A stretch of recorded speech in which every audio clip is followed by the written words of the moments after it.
மூசாவுடைய தாயிடமிருந்து பாடம் படிப்போம் வாருங்கள். மூசாவுடைய தாய் ஒரு ஆண் குழந்தையை பெற்றெடுக்கிறாள். எப்படிப்பட்ட காலம்!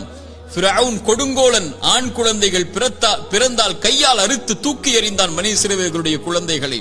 மூசாவுடைய தாய் பயந்தார்கள், இந்த குழந்தையை ஃபிரவுன் கண்டுவிட்டால் கொன்று விடுவானே. இறைவன் சொன்னான், மூசாவுடைய தாயை, முடிந்தால் அந்த குழந்தைக்கு உணவை கொடு, இல்லை என்றால் ஆற்றிலே கொண்டு போய் விட்டு விடு. அவ்வளவுதான், நான் சொல்கிறேன் செய், எதிர்காலத்தை நான் முடிவு செய்கிறேன், நீ செயல்பட, அவ்வளவுதான். என்ன செய்வேன் தெரியுமா? நீ ஆற்றிலே விட்டால் இந்த குழந்தையை உன்னுடைய கரத்திலே மீண்டும் நான் கொண்டு வருவேன். எப்படி? இறை தூதர் மூசாவாக. ஆற்றிலே விட்டார்கள். இறைவன் சொன்னான், அவன் பார்த்துக் கொள்வான் எதிர்காலத்தை, இந்த மூசாவுடைய எதிர்காலத்தை என்று.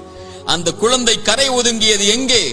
ஃபிரவுன் எந்த குழந்தை கையில் கிடைத்தால் அறுத்து விடுவான் என்று பயந்தார்களோ அந்த ஃபிரவுனுடைய அரண்மனையுடைய வாயிலில் எடுத்தார்கள். ஃபிரவுனுடைய மனைவி அழகாக இருக்கிறதை, இதை வளர்த்து விடுவோம் என்று முடிவெடுத்தார்கள்.